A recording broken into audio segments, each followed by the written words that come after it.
Tjena på er! Dags för ett nytt avsnitt av Fyrverkerifakta och idag ska vi prata om hur blir man en pyrotekniker? Häng med mig!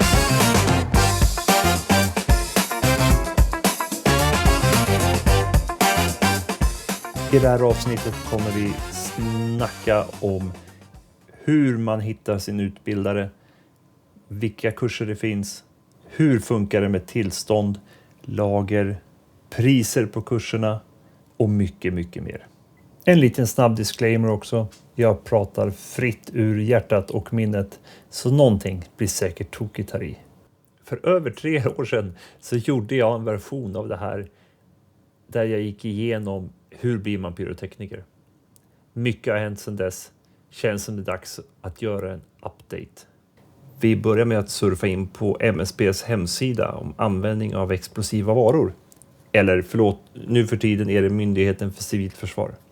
Länken till det här finner ni på min YouTube i details. Där hittar ni rätt. Vi scrollar längst ner på den här sidan och letar efter det vi är ute efter. Och det är listan över godkända utbildningssamordnare. Här hittar ni då de företag som av MSB är godkända att utbilda i pyrotekniska effekter. Så här hittar man sin favorit. Man kanske får googla runt lite grann. Eller så gör man som jag och väljer LJ Fyrverkeri i Hedemora.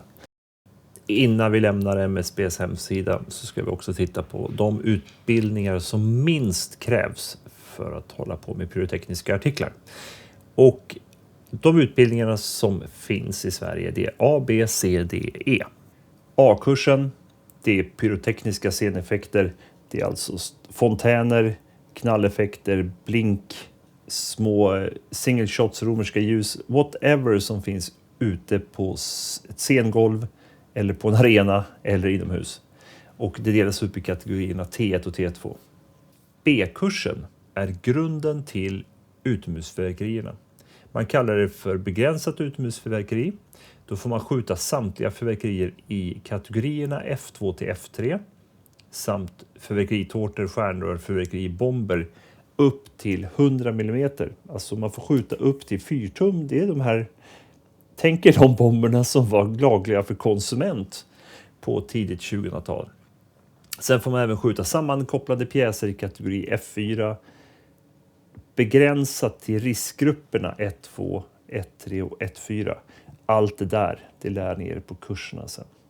Är ni ute efter pinraketerna, då är det B-kursen ni ska ta. Jag själv började min karriär genom att bara gå B-kursen. Men ganska snart märkte jag att det räckte inte. Utan då går man C-kursen, det är fullständigt utomhusfyrverkeri. Där ingår alla de pjäser du kan hantera för att skapa utomhusfyrverkerier. Allt. Enkelt sagt. Det kräver också att man har gjort B-utbildningen. Och jag ska säga att de flesta går B-kursen och C-kursen samtidigt under samma utbildningstillfälle. D-kursen kan variera väldigt mycket beroende på vad det är för någonting man ska lära sig.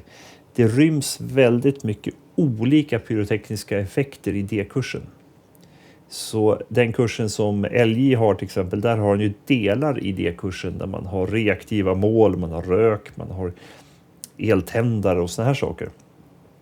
Men du kan också gå hos en annan och gå och lära dig stenspräckare till exempel.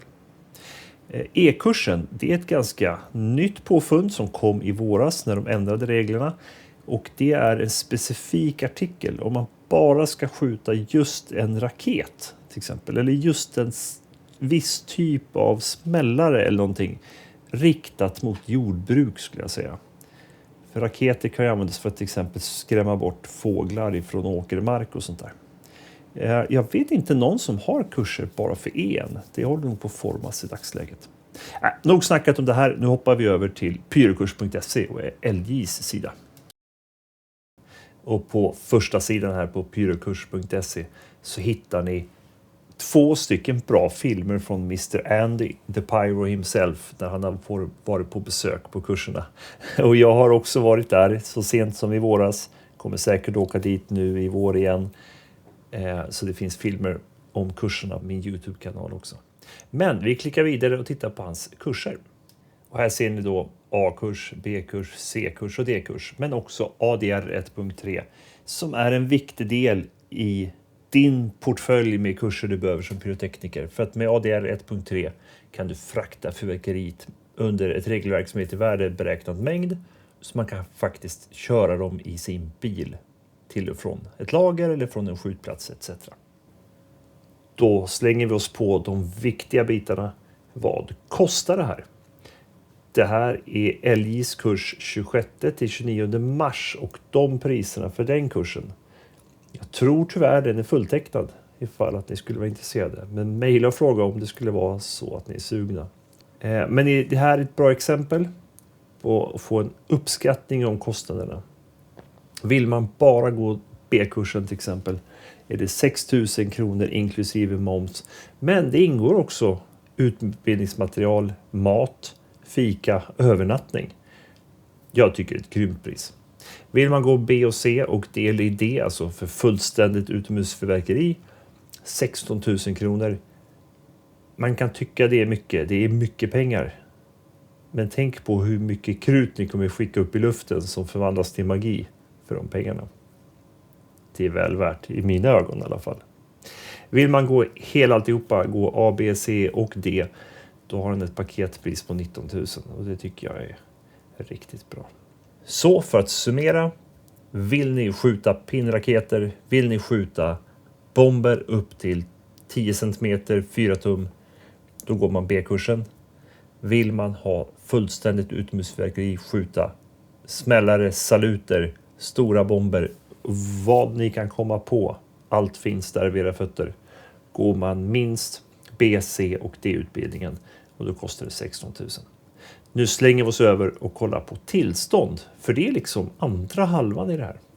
Med ert utbildningsintyg i näven, uppgiften är inskickad till MSB av er lärare, då är det dags att söka tillstånd. Och det gör man hos sin lokala räddningstjänst, i mitt fall Jämtlands räddningstjänstförbund. Det är de som ger oss tillstånd att hantera explosiva varor. Och för att få tillståndet så behöver man ha utbildningen. Och den har ni precis gjort. Från räddningstjänsten söker du olika typer av tillstånd. Tillstånd för användning av explosiva varor, fyrverkerierna. Vi vill ju kunna skjuta dem. Vi söker tillstånd för förvaring. Men det är inte ett måste. Du behöver inte ha ett lager. Du kan bara ha användningstillstånd. Och då får man alltså åka till sin handlare och sen ta hem fyrverkerierna och skjuta upp dem samma dag. Det blir mycket enklare med en förvaring. Om man vill sälja så behöver man även tillstånd för saluföring, alltså handel. Och jag har tillstånd för överföring av explosiva varor inom Sverige. Men det står faktiskt på den här sidan också att det inte behövs för ammunition och pyrotekniska artiklar. Så jag är väl dubbelsäker då. Det är många som är oroliga för det här med förvaring. Och håller man sig till de mindre farliga produkterna 1.3, 1.4 och inte för många kilo krutvikt, då räcker det med ett plåtskåp som på bilden här och att man har det stående i sitt garage. Har du inte för nära till grannarna då har du ditt lager här.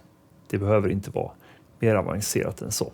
Allt det här och alla andra regler lär ni er på kursen. Det är därför man går den. Tillbaka till priser på tillstånden. Och det är nu man kommer till en del som jag tycker är tråkig. För att det här skiljer sig väldigt mycket mellan olika räddningstjänster runt omkring i landet. Och jag tycker det här är onödigt dyrt, för att vara helt ärlig. Men i alla fall, det jag har betalt när jag sökte mitt tillstånd sist, det var tillstånd för hantering av explosiv vara inklusive förvaring upp till 500 kilo, fast det har ju inte jag. Men då jag fick betala 7 630 kronor plus moms för att jag har ingen eget bolag. Det svider, självklart. Dessutom ska tillståndet förnyas var 3:e år och då tillkommer ju samma kostnad igen. Så ja, det är inte en billig hobby, men jag vet, det finns så många dyrare hobbysar än det här. Och det här är det roligaste som finns, så är det ju förstås. Tittar ni på det här fortfarande i filmen så är jag så tacksam för att ni har tagit er tid. Och jag hoppas att ni blir klokare på vägen också. Tveka inte att ta kontakt med utbildningssamordnare om ni är intresserade att bli pyrotekniker. Ställ frågorna här i kommentarerna så syns vi igen. Ha det bäst där ute och ta hand om er. Hej!